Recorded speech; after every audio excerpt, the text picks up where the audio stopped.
Studies under the President of the Republic of Uzbekistan sincerely welcome all participants to the conference to discuss a new foreign policy of New Uzbekistan. My name is Sanjar Valiyev. I'm Deputy Director of the Institute, and thank you for your attention and your interest in this event. Leading experts from the International Institute of Central Asia, the University of International Economics and Diplomacy of Uzbekistan, as well as our institute experts, will discuss today various issues regarding the relations between Central Asia and the Middle East, as well as the prospects for cooperation between Uzbekistan and Saudi Arabia, as well as other Arabic countries. We regard today's meeting as a continuation of the negotiations held at the beginning of this year when the Secretary General of the Center for Islamic Studies, named after King Faisal, Mr. Saud Al-Sarhan, visited our institute.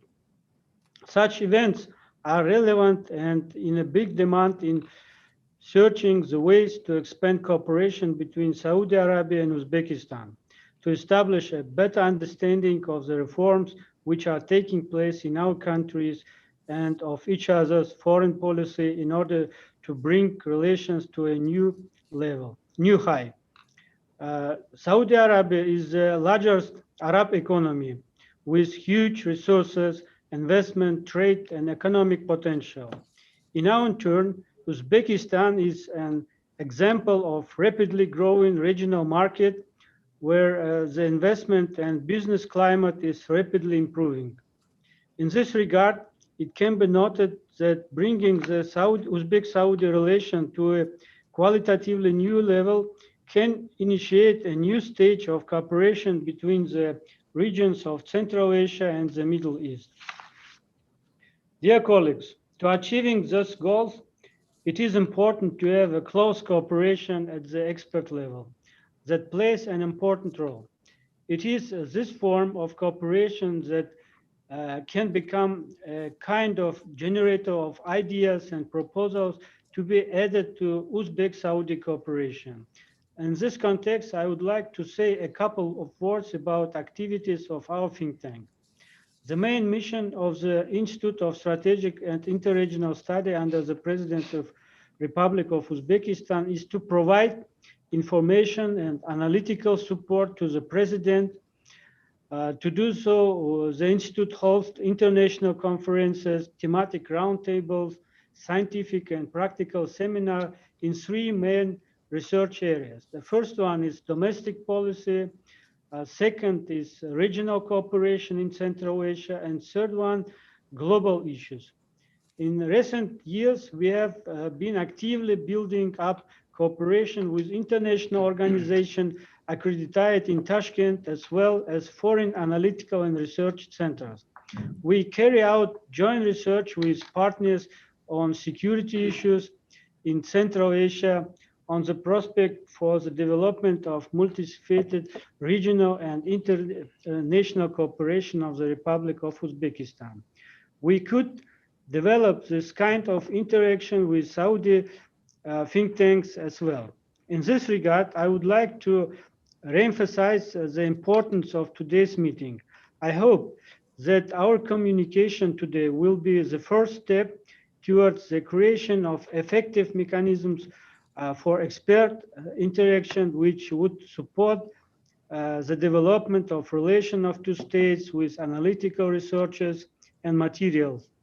After all, the practical implementation of the outlined goals for the development of interstate relations requires a strategic vision and comprehensive efforts from the expert community. In this context, I would like once again to reemphasize our readiness to constant dialogue and exchange of views at various levels in order to develop cooperation in all promising areas. Thank you for your attention. Dear Dr. Saud Al-Sarhan, please, the floor is yours. I think I will be speaking on behalf of Dr. Saud Al-Sarhan. First of all, Bismillah ar-Rahman ar-Rahim. Assalamu alaikum wa rahmatullahi wa barakatuh. I'd like to join the Deputy Director Sanjar with also extending my warmest greetings to the colleagues and friends from Uzbekistan who are joining us on this event, to the director, to his teammates, as well as to the ambassadors Ali Shahar Kadyrov wa Shukrat Kabilov, and as well as to all the audience members who are listening in Uzbekistan and Saudi Arabia and beyond. I believe that this event comes really as an embodiment to the belief of the King Faisal Center for Research in Islamic Studies, as well as its partners in Uzbekistan, about the importance of deepening as well as strengthening the relations between different think tanks and research centers in the two countries. In the last few years, the King Faisal Center has accorded significant attention to Uzbekistan, building ties not only with your esteemed institution, but also with other entities, including, for example, the Center for Islamic Civilization. And this has resulted in considerable institutional cooperation, the exchange of different missions between the two sides, and this event itself is really the fruit of such cooperation.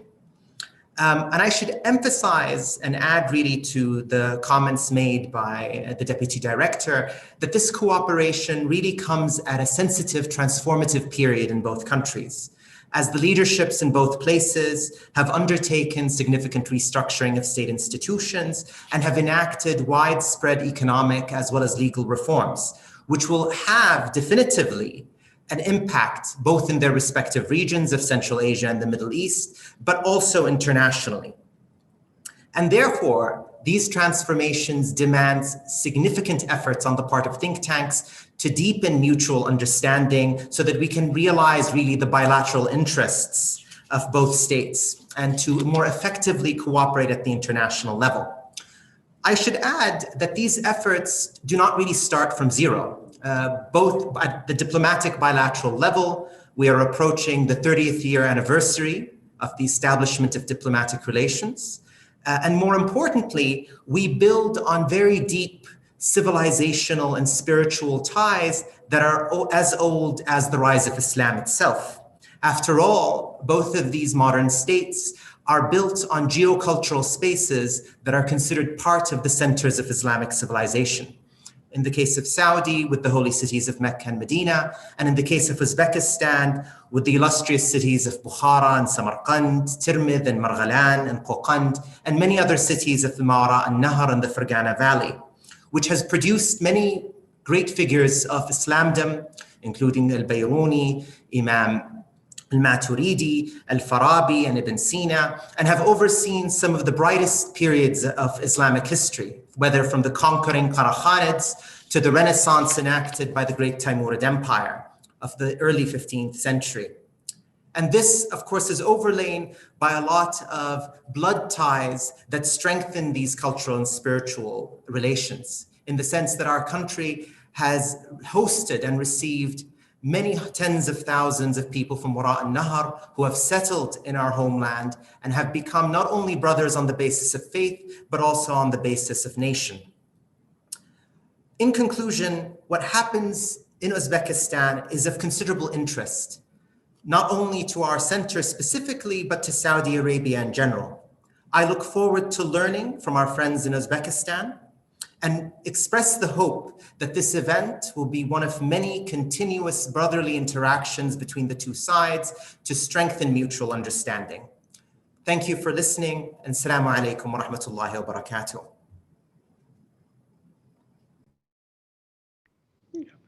Assalamu alaikum. Dear Mr. Mohammed Al-Sudairi, dear Mr. Waliyev, distinguished participants, we have very interesting seminar today called New Uzbekistan New Foreign Policy. First of all, I would like to express my gratitude to Dr. Mohammed Al-Sudairi and Mr. Waliyev for their warm and interesting opening speech. Now, let me move forward to the session. I'm going to moderate the session. I am Rustam Khurramov, Head of Department at ICRS. We have very excellent speakers today. They are distinguished former diplomats of Uzbekistan, Ambassador Kadyrov and Ambassador Kabilov. Also, we have outstanding scholar of Mr. Akram Umarov, who is a lecturer at the University of World Economy and Diplomacy. And today, they are going to speak about the foreign policy priorities of Uzbekistan, the role of Uzbekistan in socio-economic reconstruction of Afghanistan, and earlier settlement of the conflict in this country. At the end, we have the discussion panel. I kindly ask all the speakers to follow the time limit according to the program. Our first speaker is Mr. Alisher Kadyrov. He is the former ambassador of Uzbekistan to Saudi Arabia. During his diplomatic mission, he made his best contribution to the development of relations between our two countries. Now he's head of department at the Institute for Strategic and Regional Studies. In this session, he's going to speak about the prospects of bilateral relations between Uzbekistan and Saudi Arabia. We know that Saudi Arabia is one of the key foreign policy partner of Uzbekistan in the Middle East. We have very fruitful economic relations, and we also work, our countries also work together in the framework of international organizations. As I know, Ambassador Kadyrov's report covers all areas of bilateral cooperation between Uzbekistan and Saudi Arabia. Please, Mr. Kadyrov, the floor is yours. Thank you. Assalamu alaikum wa rahmatullahi wa barakatuh. Dear participants of events, dear friends, first of all, let me thank the organizers of this conference, the King Faisal Center for Research in Islamic Studies and the Embassy of the Republic of Uzbekistan to Riyadh for the invitation to speak to such an authoritative audience. Today, I would like to briefly talk about prospects Uzbekistan, Saudi Arabia bilateral relations and cooperation with other Middle East states. Tashkent has well-established relations with all Middle East countries, among them Saudi Arabia, Egypt, United Arab Emirates, Kuwait, Qatar, Oman, Bahrain, Jordan, Algeria, and others. The main goal of our country is the consistent development of cooperation in all areas of mutual interest. In particular, a number of important tasks can be emphasized separately. Joint work with our partners in the region on the most important problems of regional and international politics, such as assistance to the achievement of peace and stability in Afghanistan, the fight against international terrorism and extremism. Next, implementation of promising projects to form a multi-variety system of transport and communication corridors connecting Central Asia with the Middle East and other regions. Next, attracting foreign direct investment and advanced technologies in priority sector of the national economy. In solving all this problem, the issue of developing cooperation with Saudi Arabia as a key state in the region are particularly important. In this context, I would like to say on promising areas of expanding ties with Saudi Arabia and other Arabian Peninsula countries. Such areas, in our opinion, could be the following. First, the dynamic growth of the economies of the Central Asian countries determines the high demand for the services of the transport sector. Against this background, it is natural in increase the volume of foreign trade cargo transportation in Uzbekistan, which has doubled over the past 5 years, and 2020 amounted more than 47 million tons. Freight traffic is also growing rapidly in other Central Asia countries.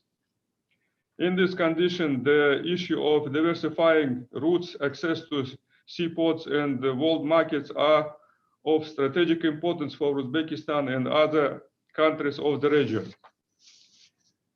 In this regard, we can say about transcontinental corridors such as East-South with the Center for the Formation of Goods in China and the countries of the Arabian Peninsula. north-south with India and Pakistan as a key hub. In particular, Tashkent is actively promoting the initiative to build the Mazar-e-Sharif-Kabul Peshawar Trans-Afghan Railway with access to the Pakistani ports, Gwadar and Karachi. United States, China, Russia, and a number of international organizations has expressed their support this project. Among them are the World Bank, ADB, IDB, and others. It is obvious that all these developing corridors is decisive role as assigned to Middle East countries. Secondly, trade and economic ties have enormous potential. We have already achieved some success in this direction.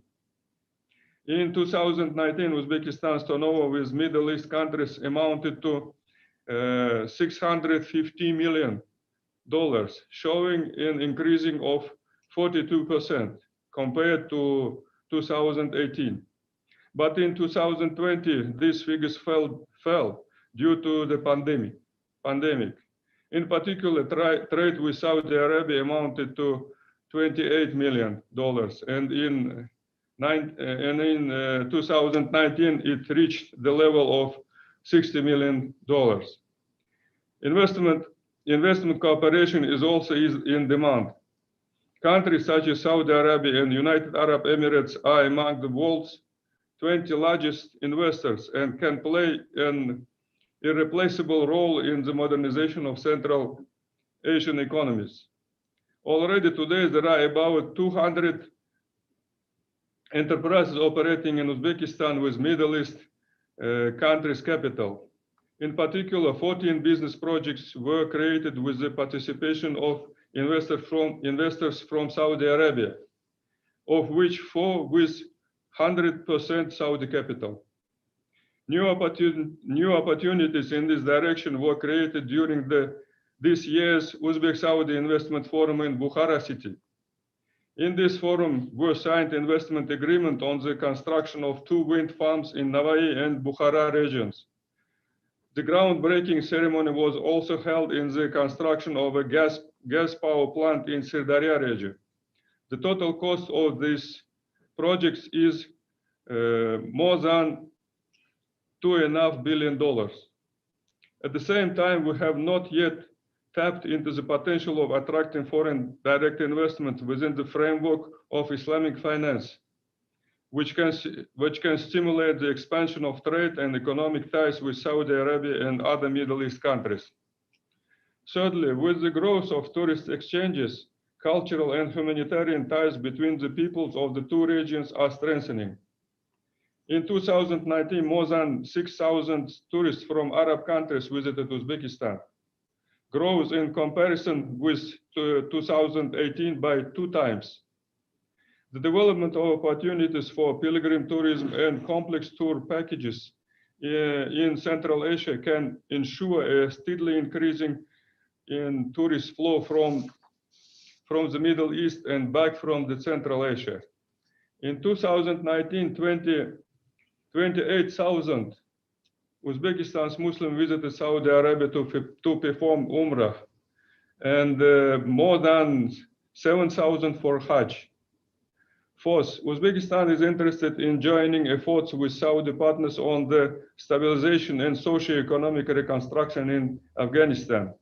After all, successful negotiation with the Taliban and the consolidation of a stable situation in Afghanistan can only be achieved with the participation of Saudi Arabia and other states, which plays a crucial role on the Afghan track.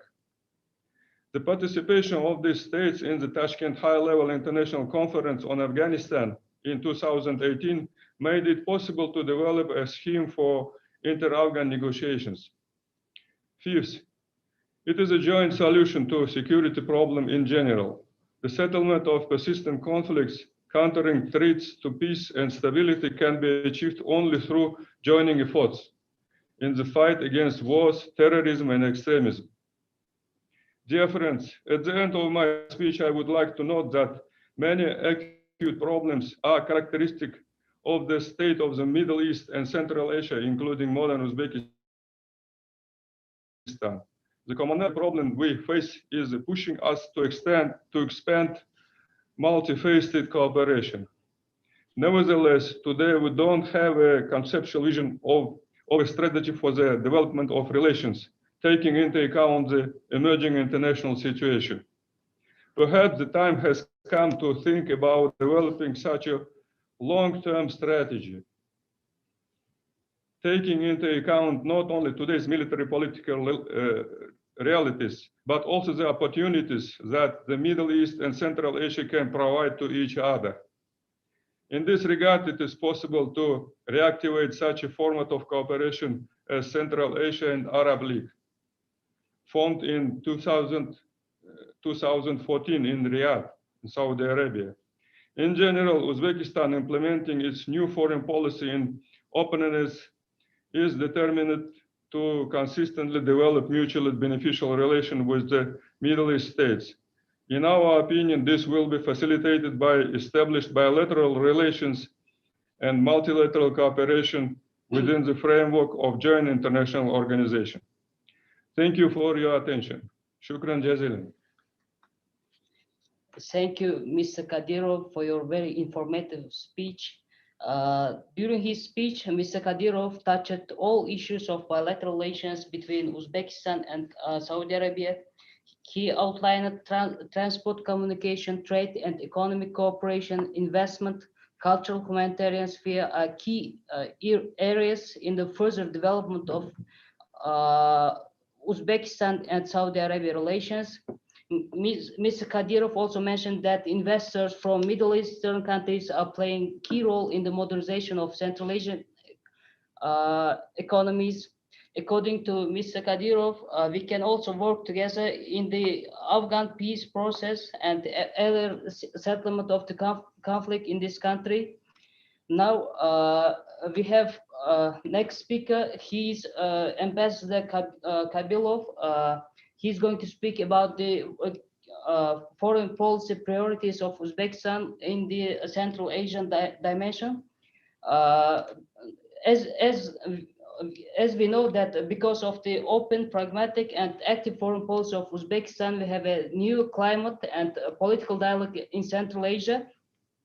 I want to say that Uzbekistan is not only transforming its foreign policy, but also transforming the region.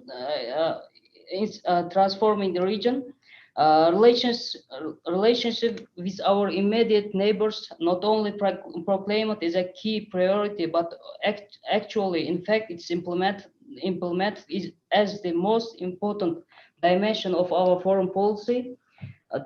Today, we have very good political and economic landscape in the region. Now, Mr. Kabilov will speak all about these tendencies in the region. I want to mention that Mr. Kabilov will speak in Arabic. Please, Mr. Kabilov, the floor is yours. شكرا. السلام عليكم. السلام عليكم. أصحاب المعالي السعادة والسادة والسيدات. السلام عليكم ورحمة الله وبركاته. شرف لي أن أتحدث إليكم في هذا الاجتماع الذي دون شك يلعب دورا هاما بنتائجه وتوصياته بترسيخ وتعزيز العلاقات الودية بيننا. لا تخطئ عين من يتابع السياسة الخارجية لجمهورية أوزبكستان خلال السنوات الأخيرة التغيرات الأساسية التي أجريت عليها والتي كان سببها الرئيس وتحول جذري ومناهج ممارسة السياسة الخارجية. ومن أهم الأحاديث البارزة في السياسة الخارجية لأوزبكستان هو إعادة تفعيل العلاقات مع دول آسيا المركزية، والتي كان لها تأثير إيجابي على المناخ السياسي والاقتصادي والثقافي والإنساني العام في المنطقة.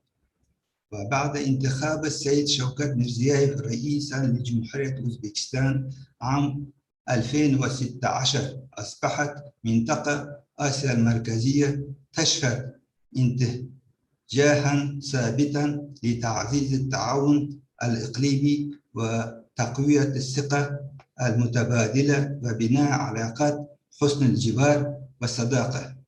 ولقد أكد رئيس الجمهورية مرارا على أن الأولوية رئيسة سياسة الأوزبكستان الخارجية في منطقة هي منطقة آسيا المركزية. وبمداردة من الجانب الأوزبكي تم في السنوات الأخيرة عقد عدد من اجتماعات القمة ثنائية مع جميع قادة دول آسيا المركزية، وكانت نتيجة الرئيسة التي توصلوا إليها هي إتاحة الفرصة لحل القضايا الأكثر تعقيداً والتي كانت قائمة حتى عام 2016، وخاصة في مجال ترسيم حدود الدولة وقضايا استخدام المياه العابرة للحدود. وكانت من نتائج رئيسة لعمل في مجال ترسيم الحدود وحل مشاكل المناطق الحدودية توقيع اتفاقية بشأن الحدود الدولية الأوزبكية والقرغيزية على جزئها متفق عليه، وكذلك توقيع اتفاقية بشأن مناطق الحدودية دولة الأوزبكية وتاجيكية خلال الزيارات الرسمية لرئيس أوزبكستان شوكات ميرزييف إلى قرغيزستان في 5 سبتمبر 2017 وإلى تاجيكستان في 9 مارس 2018. في خلال زيارة فاخمة رئيس قرغيزستان صادر جاباروف إلى أوزبكستان في مارس 2021 توصل الطرفان إلى اتفاقية بشأن إنهاء عملية ترسيم الحدود دولية بين البلدين في غضون الأشهر الثلاثة المقبلة. وقد تلقى تعاون تجاري والاقتصادي والاستثماري دفعة قوية خلال السنوات الأربع الماضية، حيث نما حجم التبادل التجاري لأوزبكستان ومع دول آسيا المركزية إلى دفعين من 2.7 مليار دولار إلى 5.2 مليار دولار، ومما يحقق مصالح دولة المنطقة إنشاء ممرات نقل دولية وبنية تحية لنقل الدول التي من شأنها تقليل تكاليف النقل عند توريد منتجات التصدير إلى الأسواق العالمية.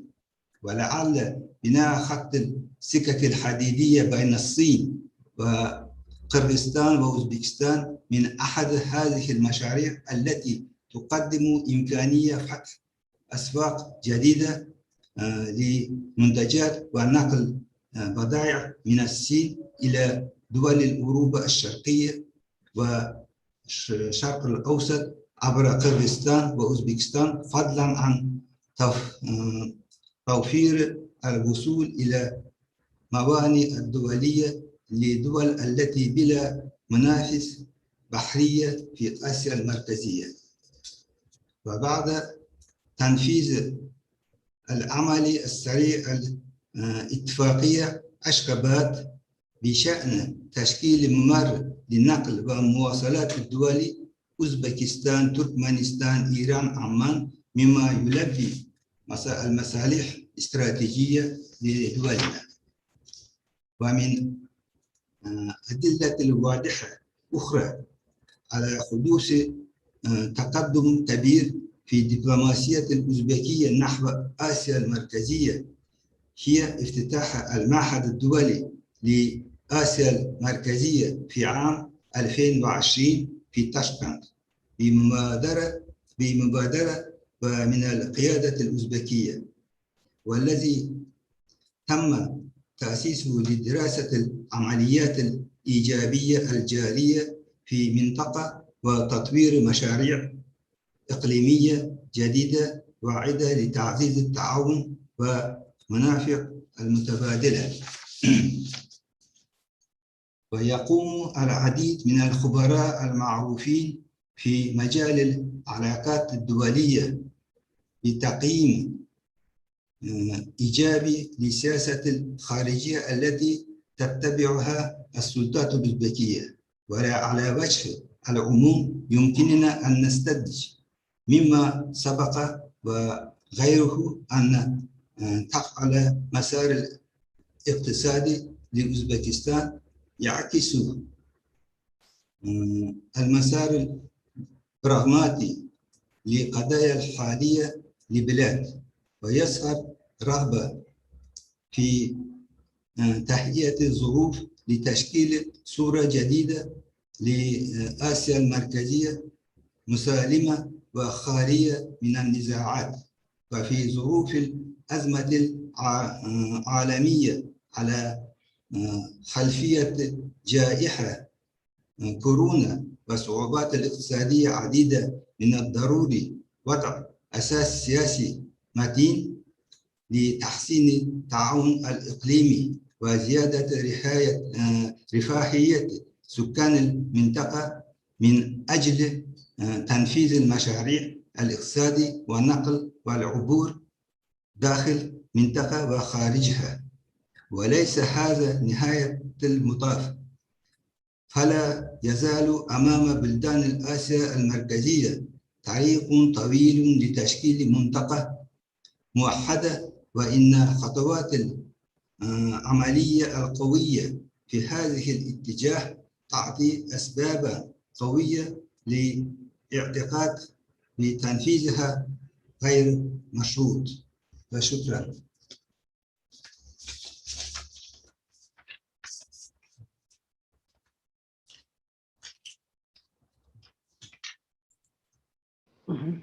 Thank you, Ambassador Kabilo, for your very interesting speech. Our next speaker is Mr. Akram Umarov. He will inform us about the foreign policy of Uzbekistan towards the Afghan direction. Today, Uzbekistan is playing a very active role in the peace process in Afghanistan. After the election of Shavkat Mirziyoyev as president of Uzbekistan, he defined Afghanistan not an area of permanent threat, but an area of strategic opportunities. Uzbekistan hosted a high-level conference in 2018, and today the relations of Uzbekistan and Afghanistan is boosting in all areas. Uzbekistan is actively engaging Afghanistan in a socio-economic process in Central Asia.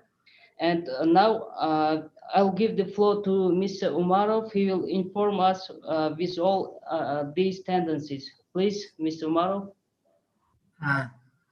Good afternoon, and many thanks for the invitation to this very extremely important event. I think it's very significant to sustain and to our cooperation and our exchange of views on different issues.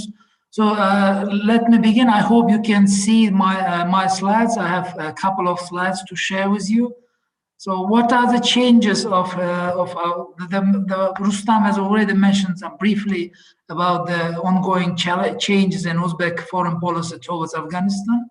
I would like briefly bring your attention to the historical background of these changes. Yeah, of course, the election of new president, Mr. Mirziyoyev, gave a new impetus to the policy of increasing cooperation in Central Asia, and of course, a special place in this region was given to Afghanistan, which is country bound by Central Asia with close ties of friendship, good neighborliness. We have a common history, culture, and traditions and values. And this rapprochement between the countries has a great historical foundation. Afghanistan has always been and will remain an integral part of the region. And the states of Central Asia and Afghanistan have a common history, religion, culture, traditions, as well as common interests in the field of security and, of course, economic and trade development. So these are some maps from our history. The map of Timurids Empire. You can see again that the majority of the contemporary Uzbekistan's territory and Afghanistan were the part of the same. This is the Ghaznavid Empire, map, and you can see that these spaces were in part of the same country. Then the map of Khwarezmid Empire again, that most part of Afghanistan and contemporary Uzbekistan were integral part of the United States, and Timurids period as well. So this is kind of historical background why we have so many things in common, and why we're trying to reestablish these links and to enhance our cooperation. So this is, I think, many researchers, when they demonstrate the map of Central Asia, they usually put 5 countries. I mostly prefer to use this map, the one which includes Afghanistan as Central Asia, and it has many, it has very important symbolic definition in my way. So what are the contemporary initiatives which Uzbekistan is promoting in Afghanistan? That, of course, Afghan conflict affects the interests of many regional and global powers, and the solution of which suits some of them may be contrary to the thoughts and aspirations of others. So this diversity of interests is one of the major problems. Interests of external actors, internal actors in Afghanistan is a major problem of the contemporary Afghan conflict. And therefore, the organization of a big and high-level conference on Afghanistan in Tashkent in 2018 was a great diplomatic achievement of Uzbekistan. The Uzbek diplomats were able to sit at the same negotiating table to solve a common problem, even countries with complex bilateral relations. We had kind of representatives from different countries, which in some cases has many difficulties in their bilateral cooperation. But despite this fact, they were glad to be in Tashkent and to participate on this important event. In addition, the conference, of course, marked a new understanding of the historical proximity of Afghanistan and the countries of Central Asia. It demonstrated increased role and significant potential of the regional countries in helping to solve the Afghan problem. And of course, it gave a new impetus to the negotiation process to stabilize the situation in Afghanistan. Now we can see that finally peace process has started. Of course, it's not going as smooth and quickly, but at least we have some negotiations and engagement between these conflict parties, which we could not see in the history. So these are some pictures from this important event, which happened in March 2018. So you can see the diverse representatives of different countries and how they could engage on the solution of Afghan conflict being in Tashkent. What else? Uzbekistan is promoting the education of Afghan youth. So we have established a special educational center in Termez. It's actively working. So at the beginning, there were just a few specialties for Afghan youth. Now they have engagement and they can take a course of a variety of courses, including medicine, preparation of teachers, engineers for railway projects, so and etc. etc. So it's not just covering at the initial stage. It was mostly the support of training for teachers of Uzbek language and literature in Afghanistan, so mainly covering this northern regions. But now this center expanded, and now it's offering a variety of courses for the interests of Afghan representatives. Of course, we can mention the boosting economic cooperation, the fact that Uzbekistan isn't visa relations with Afghanistan, that they established Termez as an economic hub for logistical hub for cooperation between Uzbekistan and Afghanistan. And in fact, these days, today and yesterday and even tomorrow in Termez, there is a business forum between Uzbek and Afghan entrepreneurs to find something in common and to establish some joint ventures and to promote trade between the countries.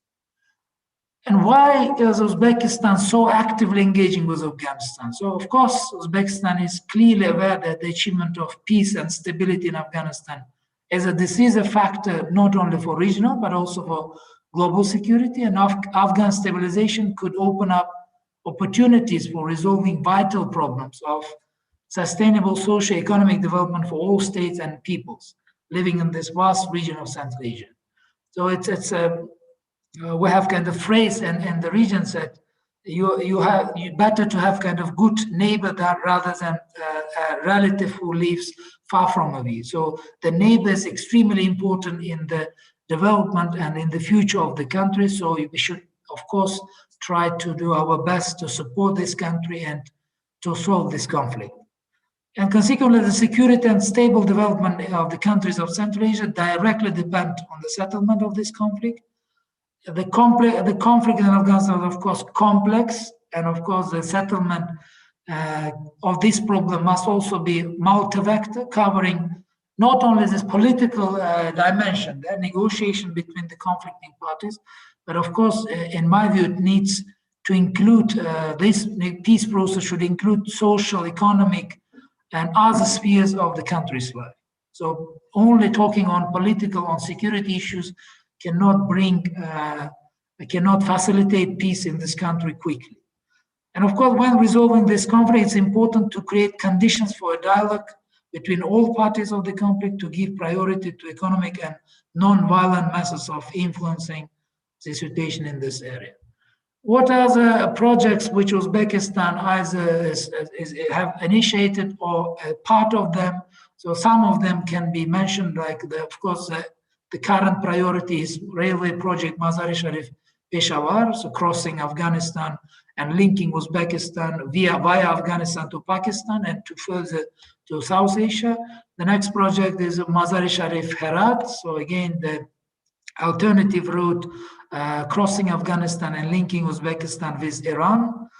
Surkhan-Puli-Khumri power line, which is almost at the ending stage, and soon it should start its operation. And of course, Uzbekistan also supported the Turkmen initiative of building Tapi gas pipeline. These are some maps of the initiated projects with the Mazar-e-Sharif Gerat Railway, Mazar-e-Sharif Kabul Peshawar Railway. So now Uzbekistan is actively discussing, together with Afghanistan and Pakistan, actively discussing the funding and technical feasibility of this project with different international financial institutions. Again, the railways which Uzbekistan is trying to build. This is Surkhan-Puli-Khumri project. This is part of the Kasa Southern project, which is promoted by Kyrgyzstan, Tajikistan. But you can see that the link from Uzbekistan is kind of integrating in the project and building this the variety of power sources to support Afghanistan. API project, the famous one, and now again there are negotiations going on, but there is an issue with funding and of course the situation in Afghanistan. What are the existing problems which, in my view, it's important to mention? We have a lot of platforms now in the world which discuss Afghanistan, the different trilateral, bilateral, multilateral formats. But the problem with all this platform that there are too much talks, but unfortunately too little actions. And I think for the benefits of future peace in Afghanistan, we need more tangible results in this country. So building specific infrastructure in the country, building schools, hospitals, and capacity building of Afghan youth is important. So we should not be limited only by negotiations and talks, but try to do more on the ground. The negotiation platform which exists now, they are too huge. So they include many actors. So it could be quite difficult to find something in consensus during these talks. Of course, increasing violence, despite the peace talks and engagement between Taliban and Afghan government, still we can see the violent clashes between the sides, and the level of violence is still very high. Insufficient investment in the Afghan infrastructure could be a problem, especially considering the fact that now the Western forces are withdrawing from Afghanistan, and it can, of course, negatively affect on the further support and funding of aid to Afghanistan.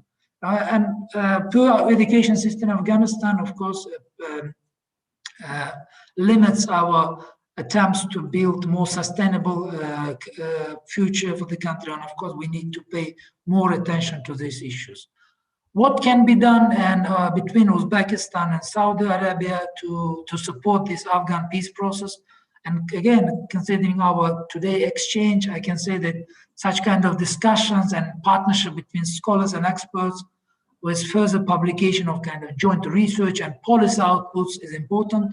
It will help us to understand each other better, to find something in common. Second, to cooperate on regional infrastructure projects crossing the territory of Afghanistan, which can be beneficial for all interested sides. To increase support of the education sector of Afghanistan, to provide more places for the Afghan youth in education centers and neighboring countries. And finally, create new political platforms with the neighbors of Afghanistan for discussing in detail the political reconciliation of the conflict and implementation of important infrastructure projects like energy supply, schools, hospitals, universities, manufacturing factories. So by this, we can help Afghanistan to sustain, to be resilient, and to establish peace and prosperity. Thanks a lot. This is the end of my brief speech.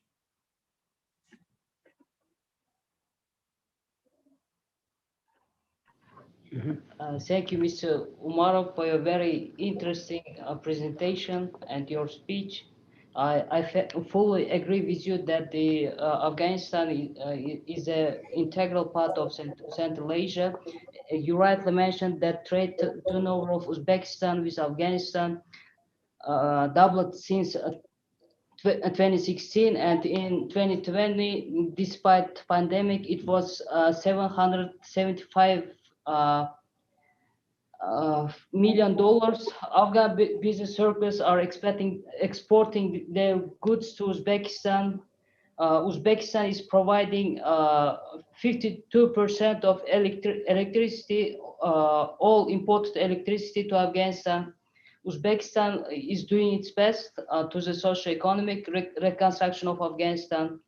Uzbekistan also a very active player in establishing peace and stability in Afghanistan. We also understand that peace in Afghanistan is a very key for the prosperity of the huge Eurasian landscape. You also mentioned about the project of the H, which experts call the Mazar-i-Sharif Kabul Peshawar Railway project. This project was supported by our international partners, including US, Russia, China, European Union. I also agree with you that we need tangible results in negotiation process in Afghanistan. Now, I think we will move on to discussion part. The floor is open to everyone. If you have any questions, comments, please.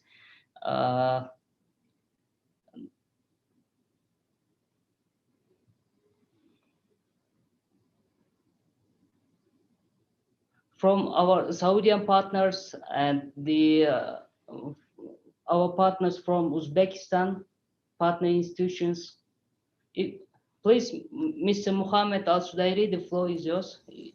Thank you so much. I really enjoyed all of the presentations and really particularly appreciated the very holistic and very detailed presentation given by Mr. Umarov. And in fact, I had maybe two questions for him. The first pertains really just sort of the Uzbek perspectives as it relates to the coming American withdrawal from Afghanistan. What's the thinking? and the assessment of that, and whether it has good repercussions in Afghanistan, and maybe even some of the byproducts of that, whether they have any fears about a possible Taliban takeover, or there are none of these expectations. And the second one is that I think Saudi policymakers, I don't speak on their behalf, but my perception is that they support efforts towards the greater integration of infrastructure across Central Asia. And in fact, their investments in Gwadar and in Pakistan are an indicator of that. But the issue, as I see it, is that there is a persistent difficulty in facilitating cooperation between Pakistan and Afghanistan. And this has led to derailment of negotiations for TAPI, for a lot of the railway infrastructural projects. And it doesn't seem to be something that will be resolved anytime soon. I mean, we've seen even attempts to change the tariffs and redirect Afghan trade towards Iran so that it would avoid going through the Pakistani ports. And I'm wondering, what are some of the things that you see that outsiders or third-party actors, such as Saudi Arabia and Uzbekistan, could play to facilitate this integration that really is very political in many ways? Many thanks for your question, excellent ones, and at the same time quite difficult to respond, especially the first one, the perspectives of the situation in Central Asia. In my view, of course, it's very difficult to make a prognosis of the future, what can happen, but what can we expect, and how is Uzbekistan prepared to the possible developments in Uzbekistan, in Afghanistan, different kind of developments. First of all, I think Uzbekistan is gradually kind of preparing itself for the new situation in Afghanistan, so withdrawal of Western forces and transfer of responsibility for security to the solely on Afghan national forces.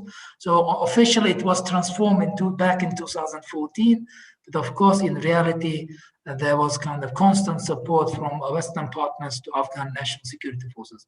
And I think this support will not go absolutely, so we can of course we can see the continuation of the support, because the United States and the Western allies, NATO invested hugely in Afghan national security forces.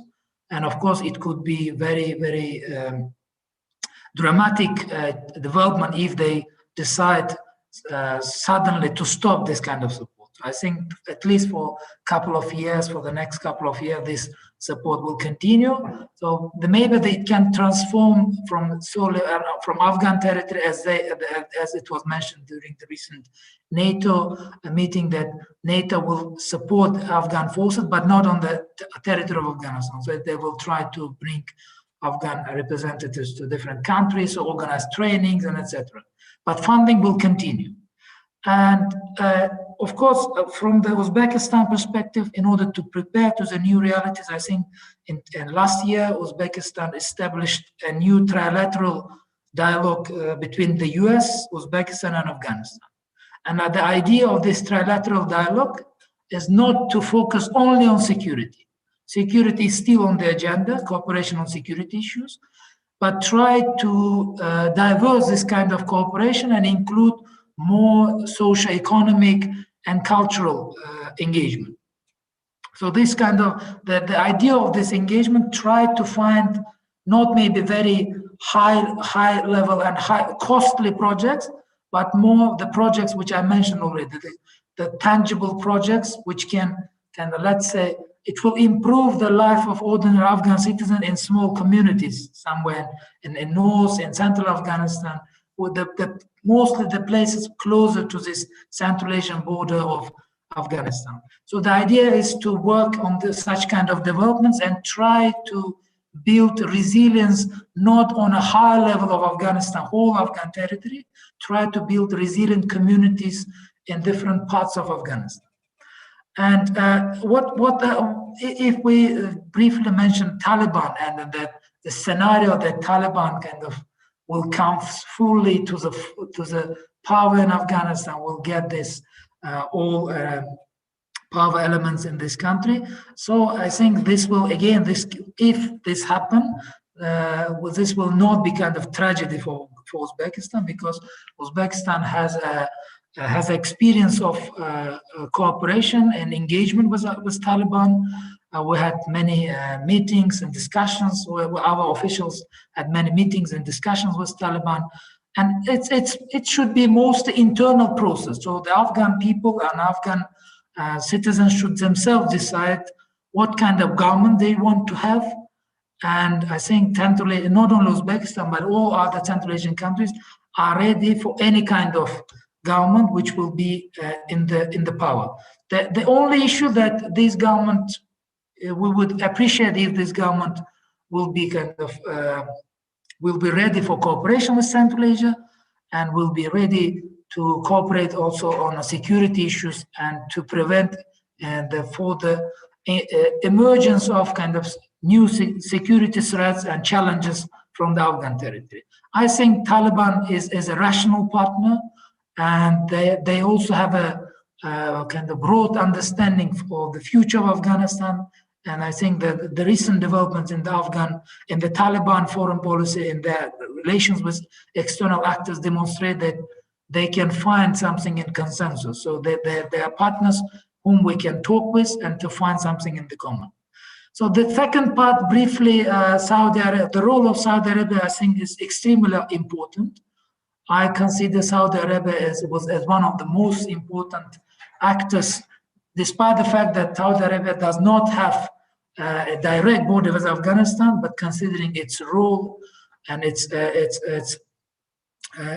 authority in the region, I think Saudi Arabia can play a very constructive role in this process, and it's especially considering the special relationship between Saudi Arabia and Pakistan.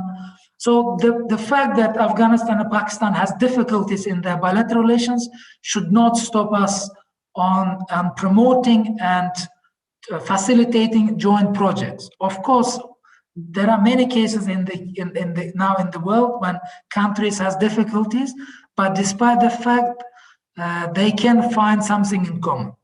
So there are still some ground for common work. And I think the fact that this railway project from Mazar-e-Sharif to Peshawar is now supported by both governments. The political will is on the agenda. So Pakistani government, Afghan government, both of them are very supportive. So if you build this road, definitely you need to fill it with something. So you need to include some trade, some goods and services to make it economically viable. So in this time, I think even if there are some political difficulties and some constraints in the relationship between the countries, so economy and trade can bring us closer. So you cannot just disrupt, let's say, 30% of your trade volume just to meet your kind of political interests. So you always consider this possible negative implications of such disruption. So I think this is kind of a very brief response. So I would like to give floor to my colleagues if they want to add something. Thanks a lot.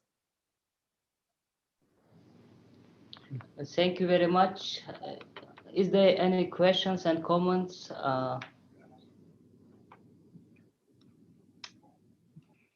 If there is no questions and comments, I would like to express our gratitude to all participants, panelists, and